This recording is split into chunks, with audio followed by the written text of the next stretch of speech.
test. I'm testing this chat box thing, and I'm also watching exhibition. Hold on, let me pull up the thing that shows me the chat. Actually, no, frick, it's here. Select stream. This. Excellent. Okay.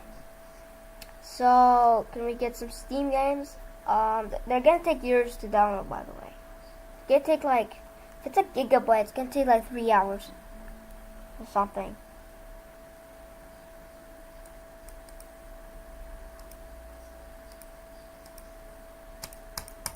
Wait, I can change the display? Oh yeah, I have another monitor.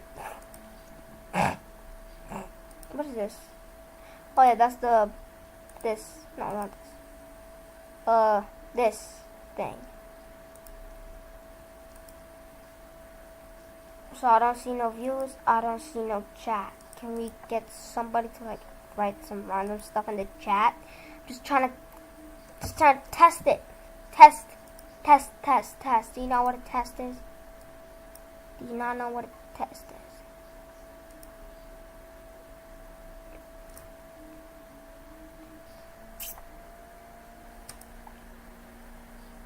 Let me test it myself.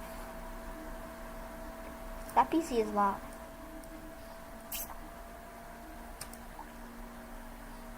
Let me test it myself. Shut up.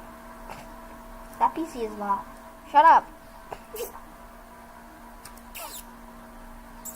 Let me test it myself. Shut up. That PC is loud. Shut up. Oh, here. Let me test it myself. Shut up. Oh god, that PC is loud. Shut up. No. Stop here. Stop. Let me test it myself. God damn. Shut up. Test. It's not showing up. To chat, it's... Oh, there. See that? Scale that up. I gotta put it like here.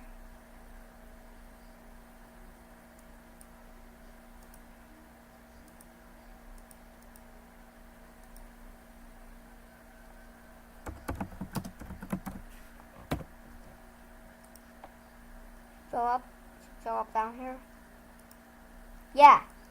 Move that right here.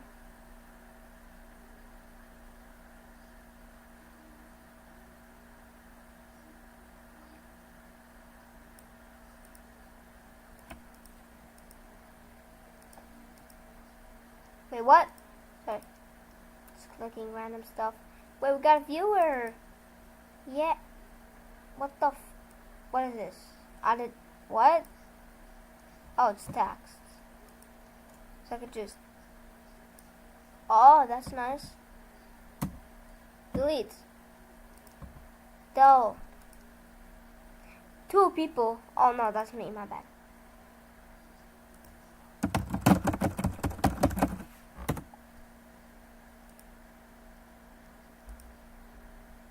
Yeah. Good.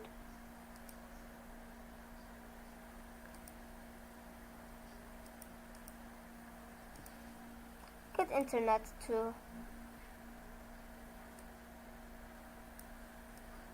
Wait, I could just do that? From Steam games. Recommended by you. Oh, that actually says you. If you have eyes, because it's right here. So wait, I could just do like this. Hold on. I could do like whoop, scoop. Damn, that's really cool. Sorry, I sound sick, but I'm not sick.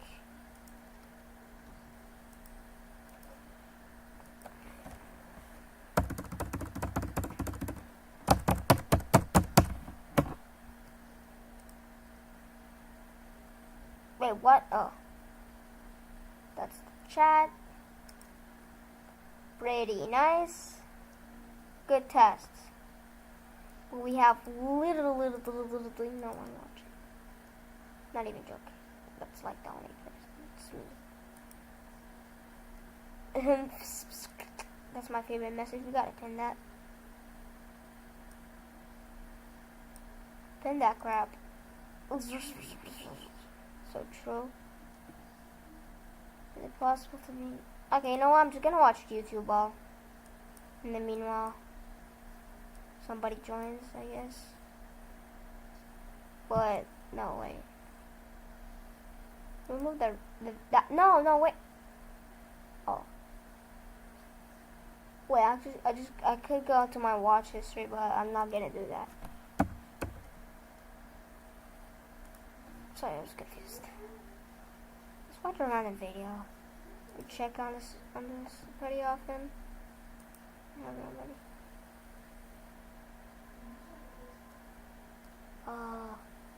This video, I'm not gonna. This looks good. I like Tom Scott. Why am I checking here? I actually don't need this. I literally have the chat over here. So let's just full screen. Look very good these days. And I'm really sorry if you are one of the lucky ones who's never noticed this, because now I point it out. Now I artificially increase the brightness on the dark parts in this video so you can see what the shadows behind me actually look like. Now you'll notice. In movie trailers, in dark scenes and even prestige television, in YouTube videos where there are nice, calm, gradient backgrounds, you see this dreadful colour banding. There are 3 reasons for it, and the first is that there aren't enough colours. Alright, I'll turn the lights on. Hold on. No! What the No people watching. God, my PC is getting loud. In most modern digital video, there's a grand total of about 16.7 million possible colours. And that number comes from how your screen works. When you watch a video, your phone, computer or TV takes that compressed digital... Hold on. What the Was there a window? I don't like that. No window. Digital signal that's being sent to you, and it converts it into instructions. Those instructions go to the screen, which changes the brightness of each of the millions of red, green and blue lights that make up your screen up to 60 times a second perfectly. It's incredible technology that we just take for granted. But those little lights can't be adjusted to any brightness. The simplest digital signal would just tell the screen whether to turn each light on or off. Each instruction would take a single bit, a single 1 or 0. So for each pixel, each combination of red, green and blue, that gives you 8 possible colours. 2 times 2 times 2, which doesn't look great. So okay, let's add another bit for each colour. 2 bits gives us 4 options for each light: off, dark, sort of bright and completely on. And now we've got 4 times 4 times 4, 64 colours. Still doesn't look great. For a modern screen, you need 8 bits for each pixel, so you've got 256 shades each of red, green and blue, which gives you those 16 million colours that you're used to. And that ought to be enough, right? It seemed to be when the standards were written, and to be fair, every bit you add means more data to transmit and more expensive equipment. It seemed like a pretty bit you add means more data to transmit and more expensive equipment. It seemed like a pretty good compromise at the time. Professionals, like people working in digital cinema, they go further. They might use 10 bits for each pixel, giving them about 1 billion total possible colours instead. And you may well have a fancy screen that can show those more precise billion colours, but the picture quality is determined by the weakest link in the chain. A ludicrously expensive HDR monitor isn't going to fix the colour banding on that regular YouTube video. Anyway, it was decided that 256 shades each, red, green and blue, combined however you like, that should be enough for most people, and for almost everything, it is. But at full resolution, this video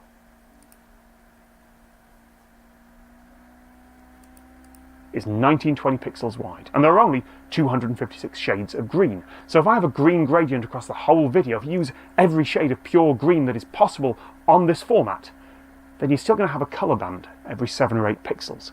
And if everything is much darker than that, well, suddenly you might only have half a dozen different shades of green available across the whole picture. Damn. Even if you're using a bit of red and blue in there as well, there just aren't that many available dark colours. But if you've got a plain bright background, why doesn't that have colour banding all over it? Well, the second reason is how human eyesight works. There is colour banding all over this video right now. If we take a sample of the bright gradient behind me and massively increase the contrast, you can see it's there, but normally it's invisible. And that's because while the absolute difference between two bands is still the same, the relative difference is tiny. It's the same reason that this chart looks a lot closer than this chart. Going from 201 to 202 feels like a tiny change, but going from 1 to 2 is a doubling. Even in both cases, the absolute change is the same, 1. We perceive one as being bigger than the other. But even if you don't have enough colours, you can break up gradients another way. You can use dithering. Instead of going from one colour to another at a line, you can steadily transition from one to the other. You can make the boundary fuzzy so that from a distance, the colours appear to blend. And if you're filming a real-life scene, well, that'll happen in camera. The natural light and the noise in the signal and the sensor will do that for you. And it actually works really well. It more or less solves the problem. But it won't look like that here. And that brings me to the third reason: compression. A raw HD video, uncompressed, needs somewhere around a gigabit per second of data. Even if you have an internet connection that can somehow support streaming all that, it's incredibly wasteful and expensive to use all that data. So, every streaming service, YouTube, Netflix, everyone, uses lossy compression. A program called an encoder takes a massive, high-quality video file and then throws away fine detail to save data. The more the video is compressed, the worse it looks. But it'll work on slower and slower connections, and it'll be cheaper and cheaper to run your streaming service. But at some point, the viewers are going to notice that the picture doesn't look... Guess what? Well, you can make revenue off of it, then you can maybe hire the compression, and then get more money, and then keep doing that, you know? Great. But the encoder, the compression software, is written by very clever people, and it works out which bits of the scene the viewer is probably going to be interested in and puts most of its effort into making that part look good. And that's usually a bright, sharp part of the scene, something well lit and in focus, and probably the bits that are moving. Now, there are exceptions when there's some slow, menacing threat out of focus in the background, but for almost every scene, if it's dark or out of focus, chances are the director and the viewer doesn't care about it. So the encoder doesn't care about it either. If there are only 50 kilobits, 50,000 ones and zeros available to describe each frame of video, then the encoder will make sure that most of those are spent where the viewer's likely to be looking. All that dithering, all the fancy stuff in the background, too expensive. Smear it out into just big blocks of solid colour. No one will notice. And we won't. Unless it's also very dark. At which point, there will be something nasty lurking in the shadows.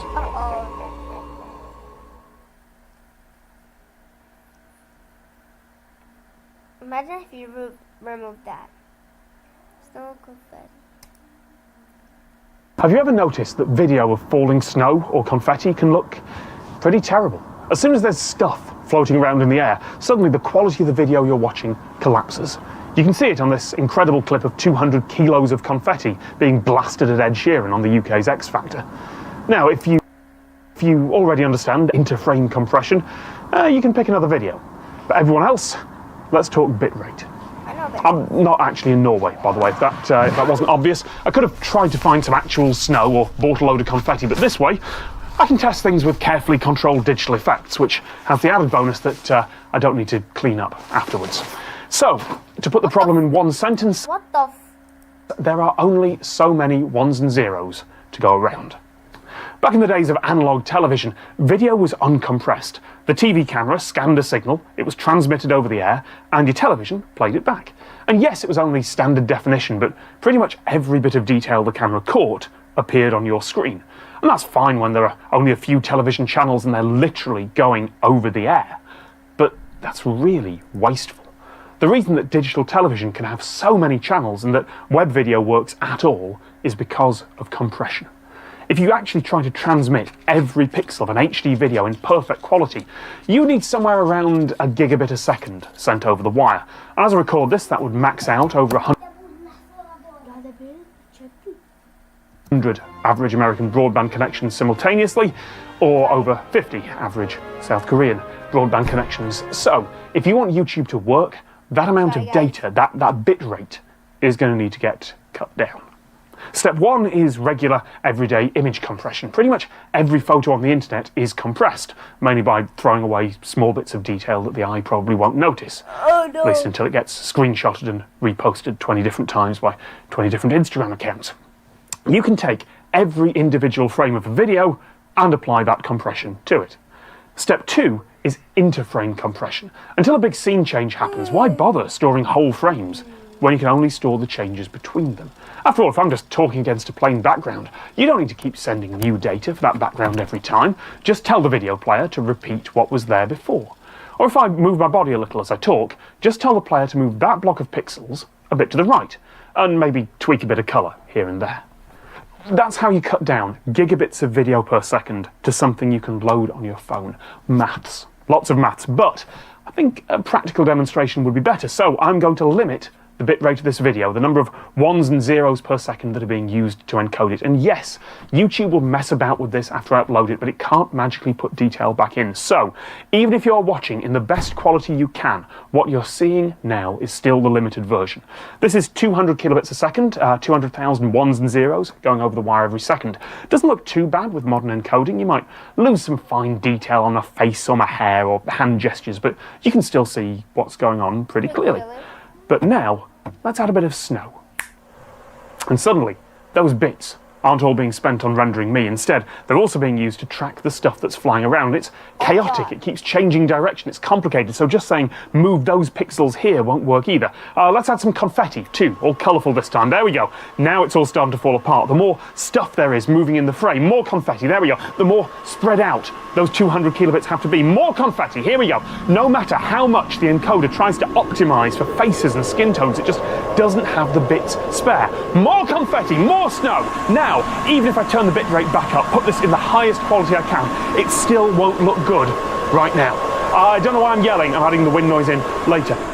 But it's not really about the confetti itself though, it's about the movement.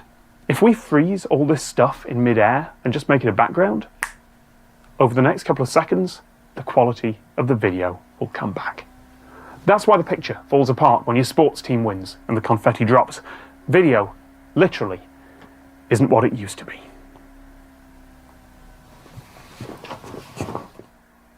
Translating subtitles? I do want to translate those subtitles. I'm Arabic. Let's just watch it. These days, green screen is easy. You get your lighting right, you point a camera at someone, and then you click a few buttons and tweak a few settings in your graphics software, and there you go. Perfect. But how do they do this sort of compositing before computers? Well, there are two answers to that, one for film and one for video.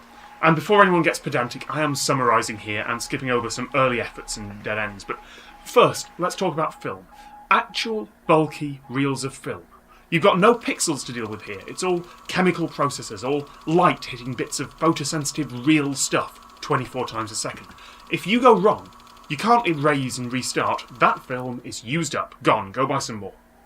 Anyway, the earliest method for this sort of effect involved filming an actor against black, and then making copies of that film with higher and higher and higher contrast until you had a simple matte. With that, you could pull off a double exposure, using chemical trickery and something called an optical printer, to leave a hole in the background picture where the actor could then be slotted in. Or part of the actor if we're talking about Claude Rains as the Invisible Man. Right, variations on that high contrast technique were used for decades. The next major breakthrough was the travelling matte. The cleverest version of this was bought up by Disney, who owned the only camera in the world that could pull it off. They lit the actors normally, but put them in front of a white background lit with sodium vapour lights, orange street lights. Sodium light is monochromatic at one very specific wavelength.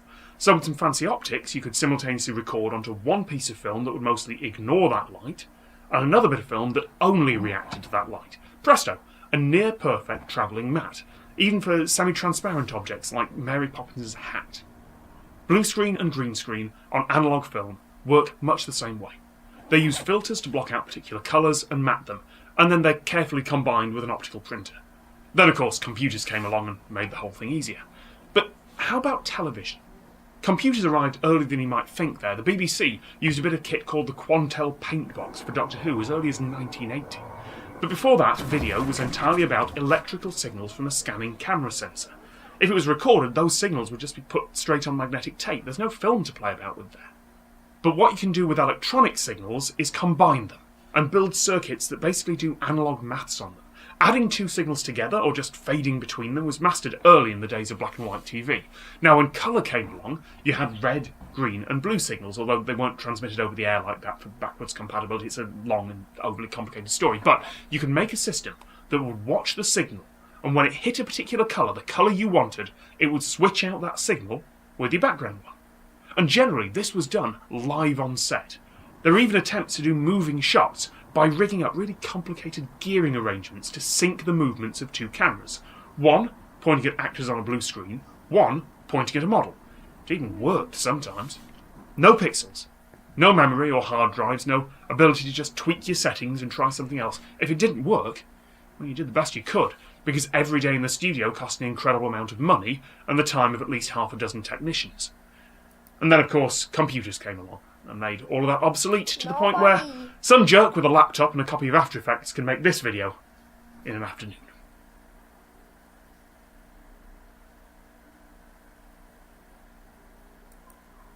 Okay, maybe it's that. Okay.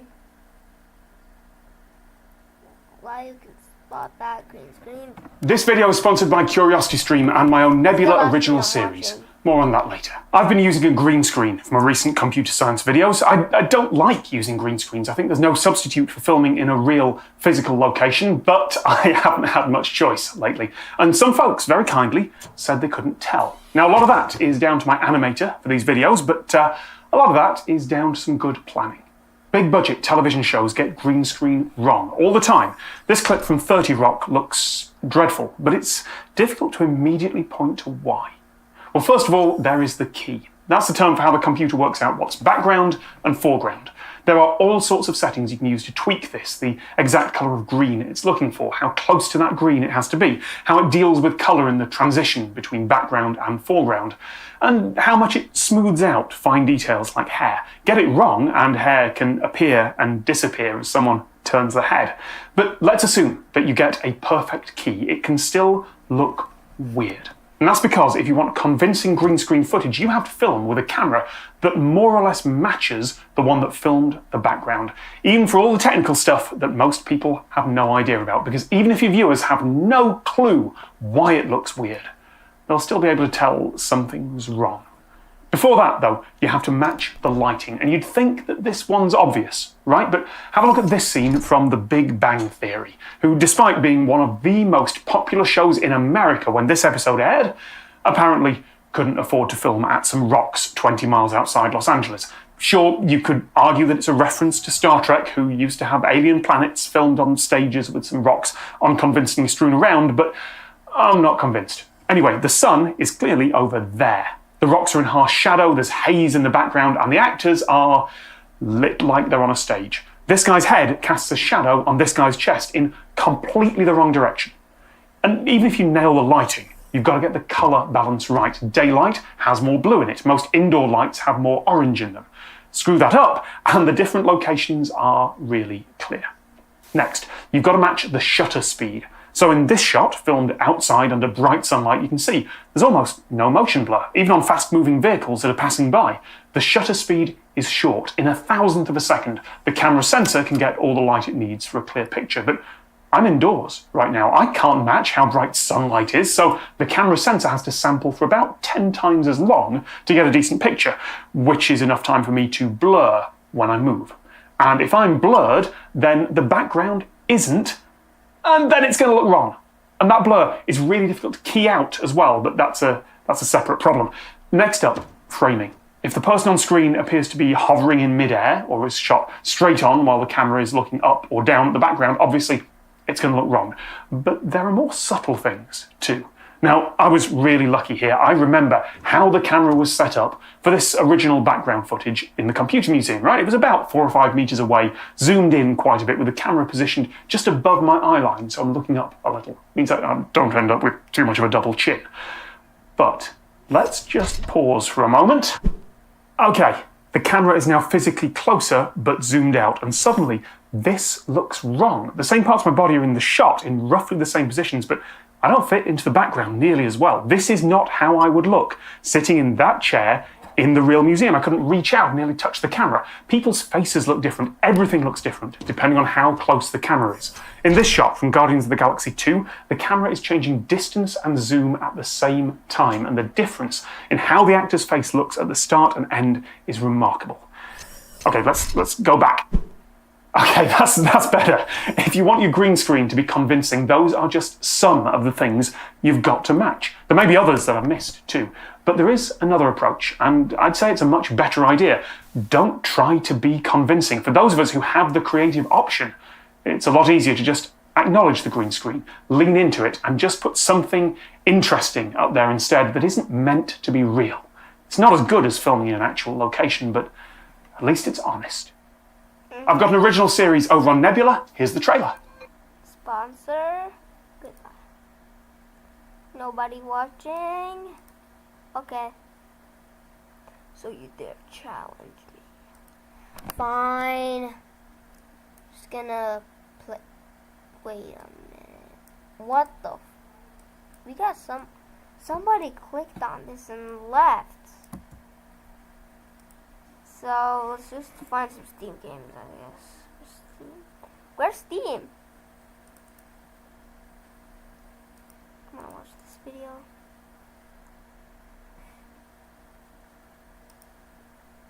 It's not as good as filming in an actual location, but at least it's honest. I've got an original series over on Nebula. Here's the trailer. Sponsor. Goodbye. I'm quiet as nobody watching. Okay. Wait. So you dare challenge me? Shut up. Shut the fine. Shut up. Shut the skibbity up. Wait. So you dare challenge me? Shut up. Shut the fine. Shut up. Shut the skibbity up. Wait. So you dare challenge me? Where's that noise? Shoot.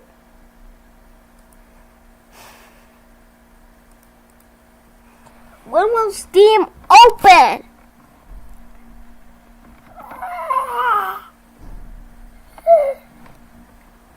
So you got to advertise on Discord, but my PC will crash soon as I open Discord. Oh, I hate the sponsor thing. I don't want Steam taking my whole desktop. I want to use something else.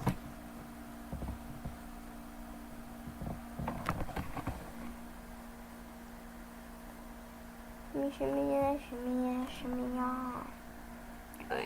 La la la. I like roguelikes. 2D pixelated roguelikes. I like 3D. Oh, it's very rare. My legs hurts. Burger. Just burger. Psychological horror. Sexual content. How possibly do you add sexual content to a burger? I just want to know. Like, I'm genuinely interested.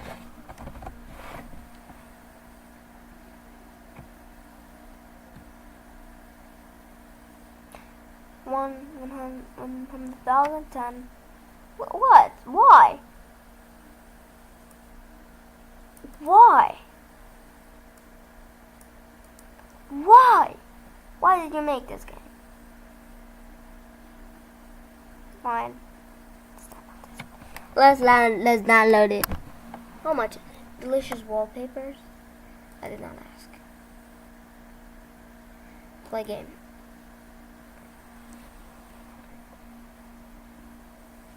Okay, that'll download like 3 minutes or something. Maybe. It's gonna take 50 hours. Oh, 20 minutes. Let's watch this goofy stream. Booger. Not burger, booger. No, wait. No, you cannot see my search history. No.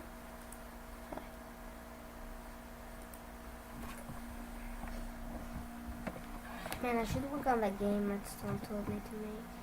I'm just really tired. of the 90s chess ones.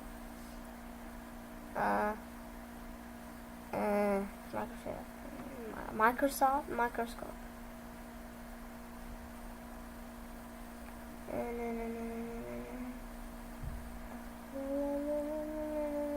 This. I like Tom Scott. Like I said twice. Wham! Wham! Damn. That was quickity clickety. As the 90s come back into fashion, all neon colours and diagonal lines and over-enthusiastic voices! I cannot keep that up.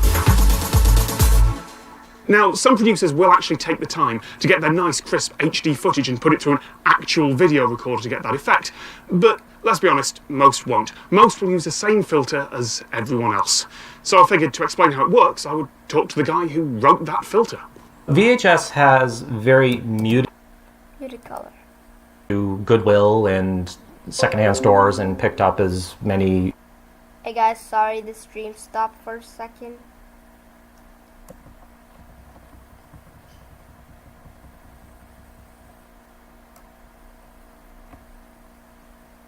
Oh, so it just didn't do anything? Okay. VHS and SVHS decks that they could find. With the decks and camcorders that we had, we used a clean reference image that we could later compare the recorded version on the deck to.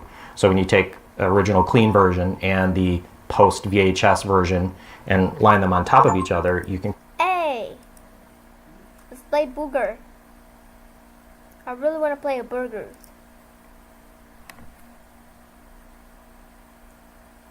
Burger. Burger. Burger. I want burger. Burger. And give me the extra hand. Maybe if we get another map. Actually, no. I have an idea. Maybe I'll do this to this if we get a new one. New game. I did not mean to open Minecraft. Oh god, no. Open my library.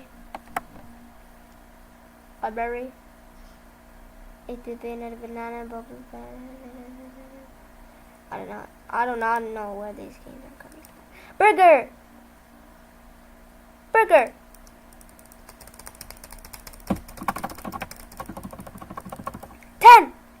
Booger! I got 10 boogers. Yes. 100 booger. Whoa. One fat cat. What the 100 booger. Let's get 100 booger. Oh wait, we have a lettuce now. Lettuce, meat, lettuce patty bun, lettuce patty bun. Bun, lettuce, patty, bun, lettuce, patty, bun.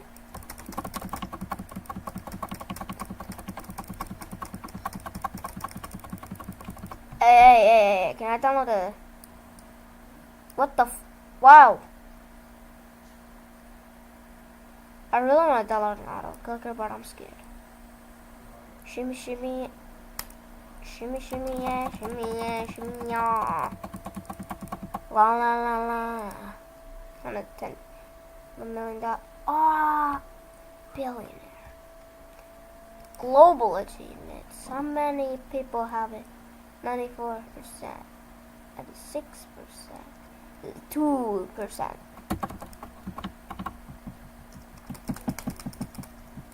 But I'm using my touchpad and my mouse at the same time. Fuck. No, I didn't say anything.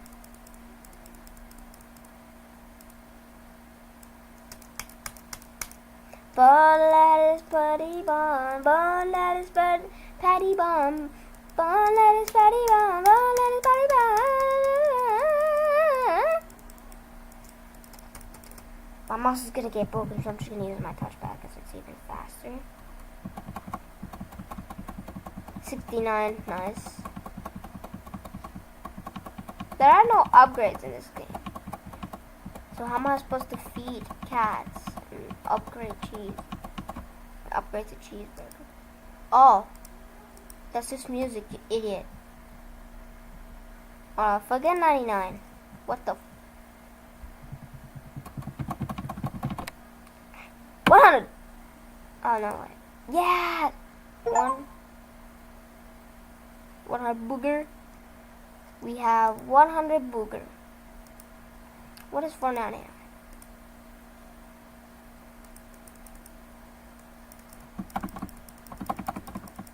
What is that? I don't know what I just did. Oh, each one gives me money. Why'd I do this? I have to do 100 new ones. It's because I'm an idiot. If I get $100, will there be somebody? I thought that game crashed. What is that? Why is my mouse loading? Peanut butter. Hold on, well, this is going at an exponential speed.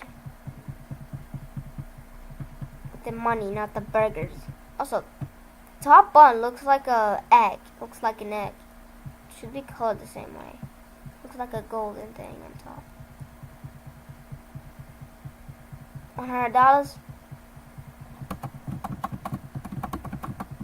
Dude, why are these games so simple? I could literally make a game like what?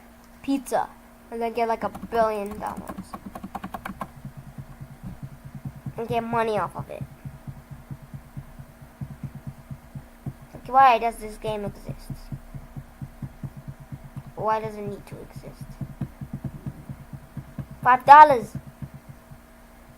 $5 for a sandwich. That's crazy. And here a burger is like $2 or something, $1.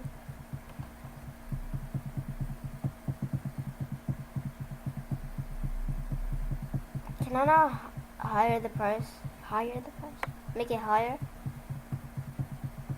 Peanut butter freaking sandwich.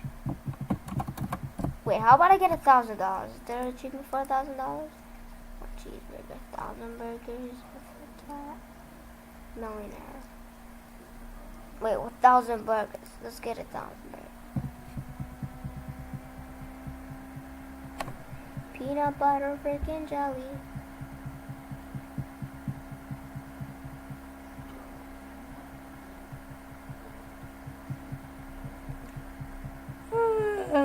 This game is boring. Did we get anybody watching this video? Probably no. Dude, you're still at 100. It's still when I got the discounts. This is all. Wait! Yo. I'm not gonna say anything. I'm not gonna say anything. Scoopy, why the skibbity did you block me on Discord? Why? Why'd you block me? You skibbidizer?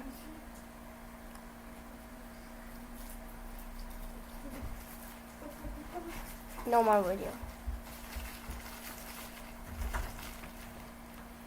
I'm sick too. Why the skibbity toilet did you block me?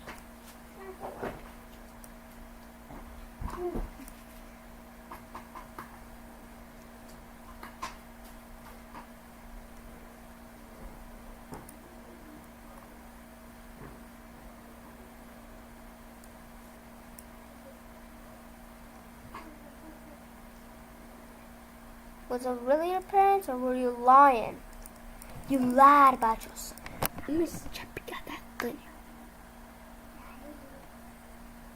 You lied about your son. You lied. Hold on. Is there a new message? My parents got me adding you. On what? Were we doing like a sussy baka or something?